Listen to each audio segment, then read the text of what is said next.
నమస్కారం. Star hospital సుఖీభవకు స్వాగతం. Powered by rainbow hospital.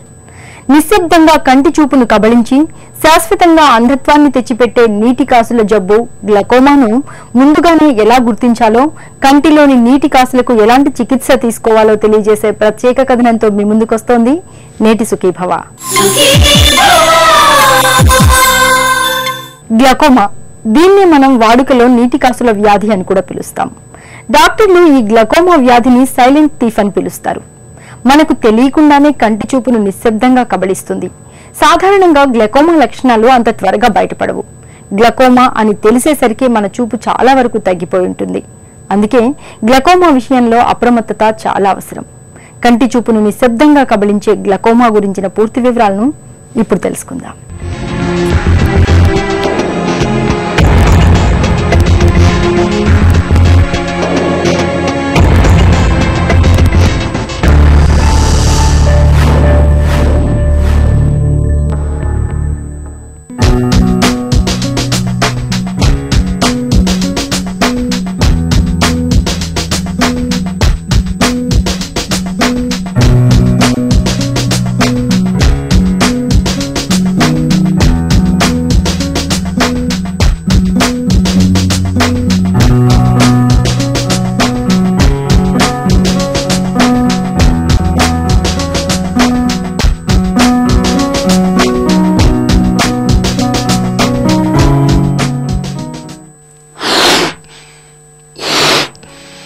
ఒక బుడగలోకి గాలి నింపితే ఏమవుతుంది?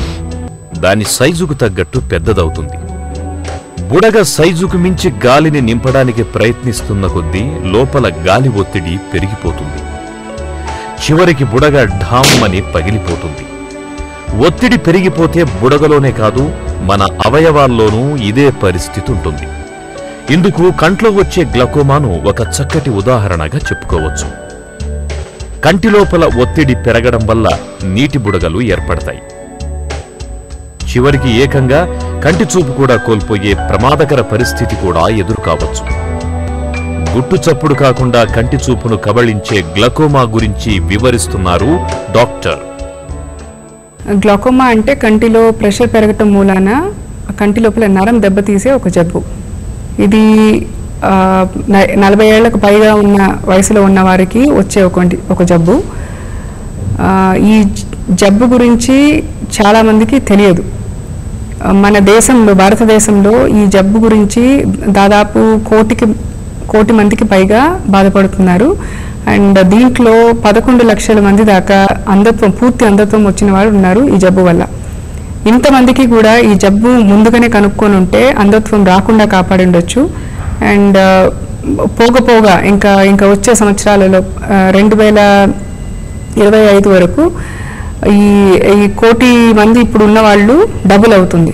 2 కోట్ల మంది 3 కోట్ల మంది కూడా ఈ జబ్బు వలన బాధపడేదానికి అవకాశం ఉంది. ముందుగా కనుక్కుంటే ఈ జబ్బు రానికుండా చేయొచ్చు, వచ్చిన వాళ్ళకి కూడా అంధత్వం రాకుండా కాపాడొచ్చు. ఈ జబ్బు ఉన్నట్టు మనంతట మనం కనుక్కోలేము. ఎందుకంటే దానికి సూచనలు కానీ, సంకేతాలు కానీ, కంట్లోపల నొప్పి రావటం కానీ, లేదా కంటి చూపు గబుక్కుని తగ్గటం కానీ అట్లాంటిది కనబడదు. ఈ జబ్బు వల్ల ఏమవుతుందంటే క్రమంగా పక్క చూపు తగ్గుతూ వస్తుంది. పక్క చూపు తగ్గటం మూలాన వాళ్ళంతట వాళ్ళు కనుక్కోలేరు. తీరా మనం కనుక్కునే స్టేజ్కి వచ్చేటప్పటికి అది పూర్తి అంధత్వం వచ్చేదానికి అవకాశం ఉంది. మన కన్ను చాలా సంక్లిష్టమైన నిర్మాణం. మనకు పూర్తిగా కనిపించని కంటి నిర్మాణాన్ని ఒక్కసారి చూస్తే ముందు వైపు కార్నియా, మధ్యలో లెన్స్, వెనక వైపు రెటీనా, చివరగా వీటన్నింటినీ మెదడుకు కలుపుతూ దృష్టి నాడి. ఇది మన కంటి నిర్మాణం. మనకు ఏది కనిపించాలన్నా ఈ 4 భాగాల మధ్య సమన్వయం తప్పనిసరి. ఇక కంటి చూపు స్పష్టంగా ఉండాలంటే కన్ను మొత్తం చాలా స్పష్టంగా, పారదర్శకంగా ఉండాలి. అలాగే ఉంటుంది కూడా. ఎందుకంటే కంట్లోకి వెలుతురు ప్రసరించే ప్రాంతాల్లో ఎక్కడా రక్త ప్రసారం తగలదు కాబట్టి. అదే కంటికి సంబంధించిన మరో ప్రత్యేకత కూడా. మరైతే కంట్లో రక్త ప్రసారం లేనప్పుడు మరి ఎక్కడి నుంచి ఒత్తిడొస్తుంది? అసలు గ్లకోమా ముప్పు ఎవరికి ఎక్కువగా ఉంటుంది? కంటి లోపల క్లియర్ ఫ్లూయిడ్, అక్వస్ హ్యూమర్ అనే ఒక ఫ్లూయిడ్ తయారవుతుంది. ఆ ఫ్లూయిడ్ మన కార్నియాకి కానీ కంటి లోపల లెన్స్కి కానీ ఆహార పదార్థాలు అందిస్తుంది. ఎంత ఫ్లూయిడ్ ఉత్పత్తి అవుతుందో అంతే ఫ్లూయిడ్ కంటి నుంచి బయటికి వెళ్ళాలి. ఏదో కారణం వల్ల ఆ ఉత్పత్తి అయ్యే ఫ్లూయిడ్ బయటికి వెళ్ళలేకపోతే ఆ ఫ్లూయిడ్ కంటి లోపల, ఆ ద్రవం కంటి లోపలనే ఉండిపోవటం మూలాన కంటి లోపల ఒత్తిడి పెరుగుతుంది. ఈ ఒత్తిడి పెరగటాన్ని ఇంట్రాక్యులర్ ప్రెషర్ రైజ్ అంటారు. ఈ కంట్లో ఉన్న ఒత్తిడి, ఆ ప్రెషర్ పెరిగితే కంటి వెనక భాగంలో ఉండే సున్నితమైన నరం, ఏ నరం అయితే కంటి నుంచి మెదడుకి కన్ను చూపుని అందిస్తుందో ఆ నరం పైన ఒత్తిడి పడి ఆ నరం దెబ్బతీస్తుంది. అసలు ఈ జబ్బులో వచ్చే ప్రమాదం అదే. ఈ ఒత్తిడి పెరగటం మూలాన కంటి నరం దెబ్బతిని, ఈ నరం దెబ్బతినటం మూలాన పూర్తి అంధత్వం వస్తుంది. చూస్తే కళ్ళు చూడటానికి నార్మల్గానే ఉంటాయి కానీ కంటి చూపు కనబడదు. గ్లాకోమా జబ్బులో ఆ నీరు బయటికి వెళ్లకుండా ఉండడానికి కారణం ఏంటంటే ఏజ్ పెరిగే కొద్దికో లేకపోతే ఇంకా వేరే జబ్బుల వలన కంటి ద్రవం బయటికి వెళ్ళేదానికి ఉన్న చిన్న చిన్న రంధ్రాలు ఏవైతే ఉన్నాయో అవి పూడుకపోతాయి. అవి పూడుకపోవటం మూలాన కంటి లోపలనే ఆ నీరు చేరుకుపోతుంది. కంట్లో నీటి కాసులు ఉన్నప్పుడు ఎలాంటి లక్షణాలు కనిపిస్తుంటాయి? హై బీపీ, షుగర్ జబ్బులతో బాధపడే వాళ్ళకి గ్లకోమా ముప్పు ఎందుకు ఎక్కువగా ఉంటుంది? మొదలైన వివరాల గురించి ఇప్పుడు చూద్దాం.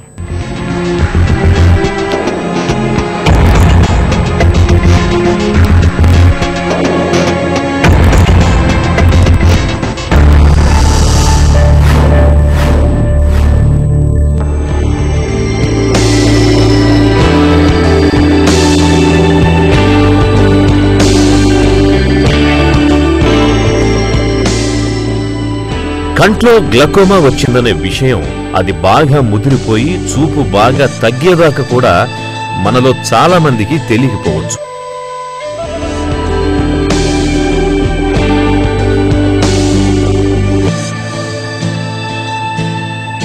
గ్లకోమా మొదలైన ప్రారంభ దశలో గమనించదగ్గ లక్షణాలేవి పైకి కనిపించవు.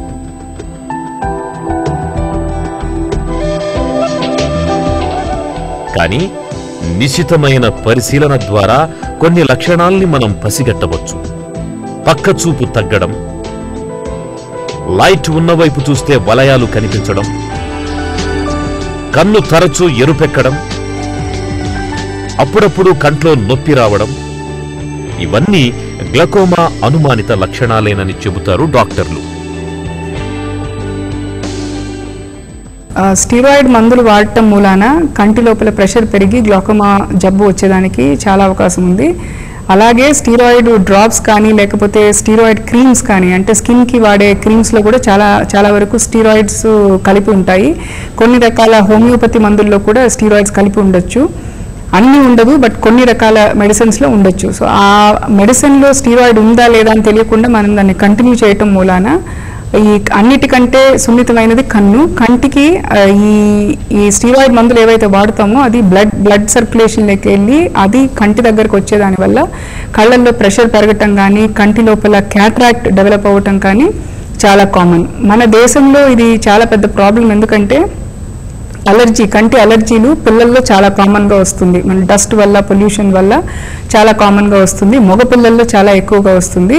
ఈ ఎరుపు రావటం, అలర్జీ ఉండటం, కళ్ళు పద్దాక నలుపుకోవటం వల్ల వెళ్ళి మనం ఐ స్పెషలిస్ట్కి చూపిస్తే వాళ్ళు ఇచ్చే ట్రీట్మెంట్ తీసుకొని అది కూడా ఎంత టైంకి తీసుకోమంటారు అంత టైంకి తీసుకొని మానేసేయాలి. ఒకవేళ ఆ డాక్టరు స్టీరాయిడ్ మందు రాసిస్తే అది వేస్తే వాళ్ళకి రిలీఫ్ వస్తుంది కాబట్టి వచ్చిన ప్రతిసారి వాళ్ళంతటి వాళ్ళు కొనుక్కొని వాడుకోవటం మొదలు పెడతారు. అలా చేయటం మూలాన ఆ కంట్లో జబ్బు వచ్చేదానికి అవకాశం ఉంది. సో ఈ స్టీరాయిడ్ డ్రాప్స్ వేస్తూ ఉంటే కంఫర్టబుల్గా ఉంటుంది కాబట్టి, ఎరుపు తగ్గిపోతుంది కాబట్టి వాళ్ళు అది కంటిన్యూ చేయడానికి అవకాశం చాలా ఎక్కువ. అలాగే మనం డాక్టర్కి చూపించకుండా ఒక్కొక్కసారి ఇట్లా కంట్లో ప్రాబ్లం ఉందనో, ఇచ్చింగ్ ఉందనో, ఇంకేదైనా ఒక ప్రాబ్లం ఉందనో, లేదో ఆస్తమా ఉందని చెప్పి మనం వేసుకునే టాబ్లెట్స్ వల్లనో, లేకపోతే ఇన్హలేషన్కి యూజ్ చేసే పఫ్స్ వల్ల దాంట్లో కూడా స్టీరాయిడ్స్ ఉంటుంది. ఇవి కంటిన్యూస్గా వాడుతూ ఉండటం మూలాన కళ్ళల్లో ప్రెషర్ పెరిగేదానికి అవకాశం ఎక్కువ ఉంది. మనం వెళ్ళి ఒక మెడికల్ షాప్లో కంట్లో ఒక ప్రాబ్లం ఉంది, నాకు శ్వాస తీసుకోవటం కష్టంగా ఉంది అనో, లేకపోతే కంట్లో అలర్జీ ఉందని, ఎరుపు ఉందని, ఇచ్చింగ్ ఉందని వెళ్ళి అడిగితేనో స్టీరాయిడ్ డ్రాప్ అలాగే మనకు దొరికేదానికి అవకాశం ఉంది. బయట దేశాల్లో ఈ ప్రిస్క్రిప్షన్ లేనిదే డాక్టర్ స్పెసిఫిక్గా ఒక మందు రాసిస్తే తప్ప ఆ మందు మనం తీసుకోలేము. బట్ ఇక్కడ మనకు అట్లా లేదు. ఇండియాలో మనం వెళ్ళి ఏం అడిగినా షాప్లో నుంచి ప్రిస్క్రిప్షన్ లేకుండా కూడా కొనుక్కోగలం.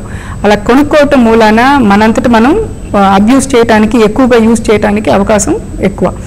కంట్లో నీటి కాసులు రావడానికి స్పష్టమైన కారణాలేవీ కనిపించకపోతే దాన్ని ప్రైమరీ గ్లకోమా అని, కంటి జబ్బులు దెబ్బ తగలడం వల్ల గ్లకోమా వస్తే దాన్ని సెకండరీ గ్లకోమా అని అంటారు.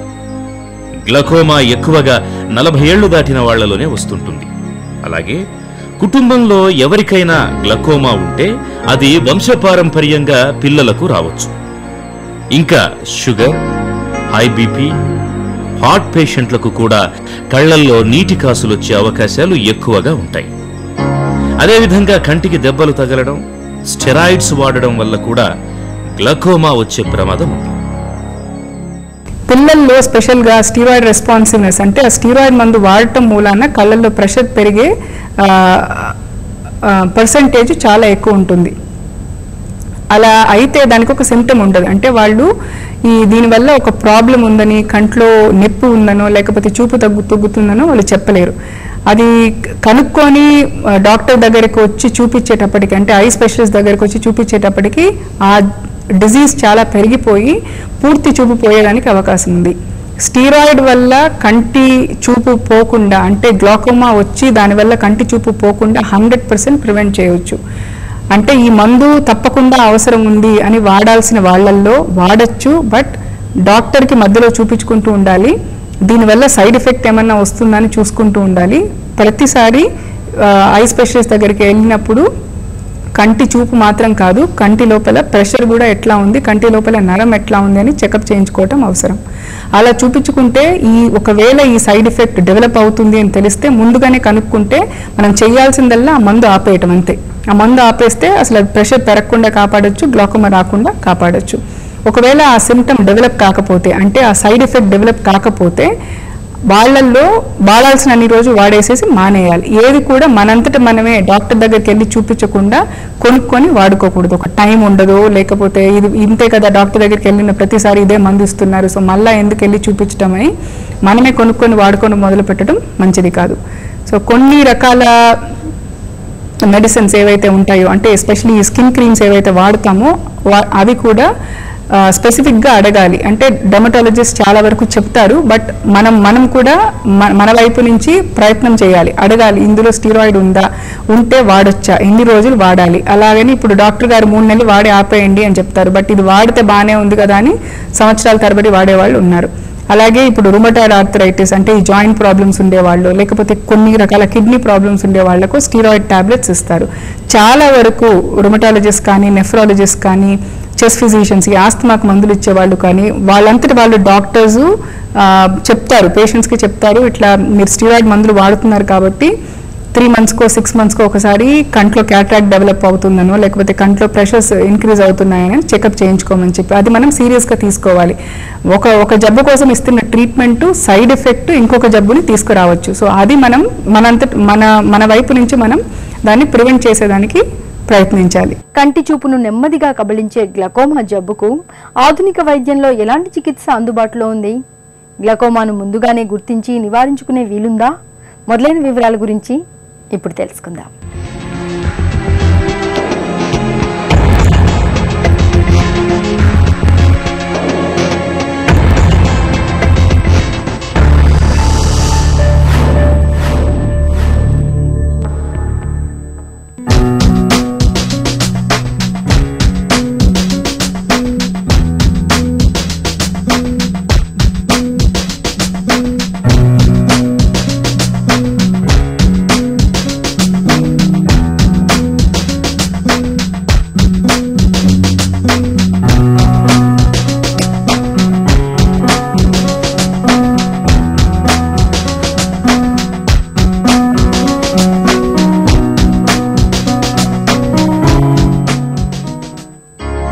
అన్ని కంటి జబ్బుల్లాగే గ్లకోమా విషయంలో కూడా అప్పటికే దెబ్బతిన్న కంటి చూపును తిరిగి తీసుకురాలేము.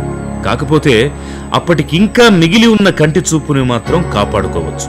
అందుకే గ్లకోమా వచ్చాక మేల్కోవడం కన్నా అది రాకుండానే జాగ్రత్త పడ్డం మేలు.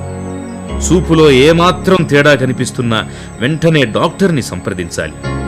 గ్లకోమాను సాధారణంగా డాక్టర్లు air puff, tonometry, dilation, perimetry పరీక్షలు చేయడం ద్వారా నిర్ధారిస్తారు. దీనికి ఇచ్చే ట్రీట్మెంట్ ఏంటంటే ఈ కంటి నీరు ఏదైతే ఉత్పత్తి అవుతుందో ఆ నీరు ఉత్పత్తి అవ్వడాన్నన్నా తగ్గించవచ్చు, లేకపోతే ఈ నీరు బయటకు వెళ్ళడానికి మనం ఎక్స్ట్రాగా రంధ్రము ఒక హోలు చేయొచ్చు.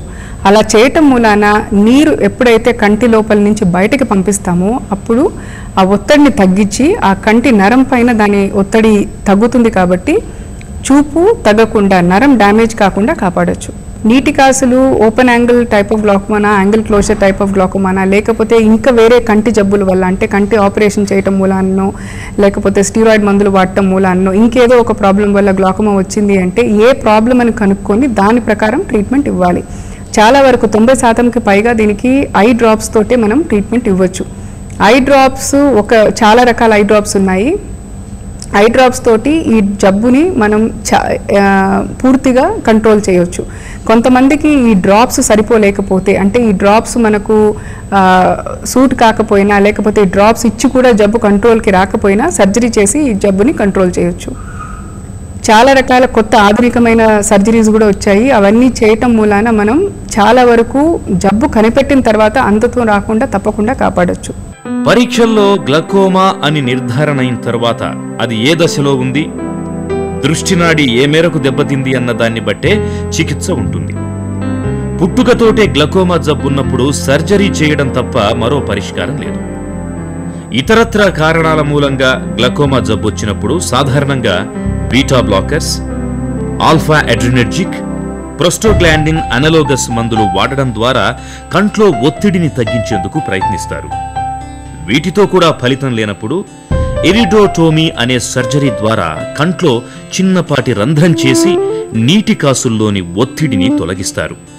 లేజర్ల రాకతో ఇప్పుడు ఎలాంటి రంధ్రం చేయకుండానే కంటి లోపల ఒత్తిడిని తొలగించడం సాధ్యపడుతోంది. తప్పకుండా 40 ఏళ్ళకు పైగా ఉన్నవాళ్ళు ఐ చెకప్ సంవత్సరానికి ఒకసారి చేయించుకోవాలి. ఫ్యామిలీలో ఎవరికైనా గ్లాకోమా ఉంది అంటే వాళ్ళు తప్పకుండా ఐ చెకప్ చేయించుకోవాలి. స్పెసిఫిక్గా గ్లాకోమా ఉందా లేదా అనే పరీక్ష చేయించుకోవాలి. షుగర్ ఉన్న వాళ్ళు, బీపీ ఉన్నవాళ్ళు, హై మైనస్ పవర్ ఉన్న వాళ్ళలోనూ ఈ స్టీరాయిడ్ మందులు ఏదో ఒక కారణం వల్ల వాడుతున్న వాళ్ళలో తప్పకుండా ఐ చెకప్ చేయించుకొని గ్లాకోమా ఉందా లేదా అని నిర్ధారించుకోవాలి. దీనికి ప్రివెన్షన్ అంటే ఎక్కువ నీరు తాగటం మూలాన గ్లాకోమా వస్తుందనో లేకపోతే మనము ఎక్కువ టెన్షన్ పడటం మూలాన కళ్ళల్లో ప్రెషర్ పెరుగుతుందనో అలాంటివి ఏవి లేవు. సో మన వల్ల మనం తినటం వలన మన లైఫ్ స్టైల్ చేంజెస్ వలన వచ్చేది కాదు ఈ జబ్బు. ఈ జబ్బు ఎందుకు వస్తుంది అంటే జెనెటికల్గా జెనెటికల్గా ఎవరైతే ప్రోన్గా ఉంటారో వాళ్ళకి ఈ జబ్బు వచ్చే అవకాశం ఉంది. సో దీనికి prevention is only early detection. అంటే ఎంత త్వరగా మనం దాన్ని కనుక్కుంటామో, ఎంత త్వరగా దానికి మనం ట్రీట్మెంట్ ఇస్తామో దాన్నే ఎర్లీ డిటెక్షన్ అంటారు. సో ప్రివెన్షన్ అంటూ ఏమి లేదు. అంటే ముందు నుంచి మనం మందులు వాడటం మూలానో, ముందు నుంచి మనం ఏదో చేయటం మూలానో ఈ జబ్బు రానికుండా మనం చేయలేము.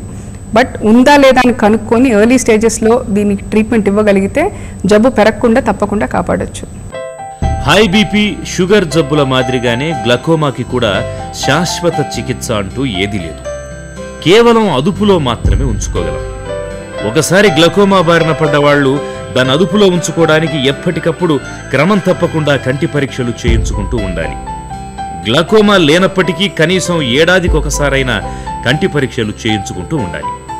గ్లకోమాను త్వరగా గుర్తించడం ద్వారా తదనంతర కాలంలో చూపు మరింత దెబ్బతినకుండా కాపాడుకోవచ్చు. గ్లకోమా విషయంలో నిరంతర అప్రమత్తత ఒక్కటే మన ముందున్న సరైన పరిష్కారం. నిశ్శబ్దంగా కంటి చూపును కబళించి శాశ్వతంగా అంధత్వాన్ని తెచ్చిపెట్టే నీటి కాసుల జబ్బు గ్లకోమాను ముందుగానే ఎలా గుర్తించాలో, కంటిలోని నీటి కాసులకు ఎలాంటి చికిత్స తీసుకోవాలో తెలుసుకుందాం కదా. తిరిగి రేపటి సుఖీభావలో కలుసుకుందాం. సుఖీభావ కార్యక్రమానికి సంబంధించి మీ విలువైన సూచనలు, సలహాల్ని వెంటనే మాకు రాయండి. మా చిరునామా Sukhibhava, ETV, Ramoji film city, Hyderabad 501512 లేదా sukhibhava@etv.co.in కు ఈమెయిల్ చేయండి.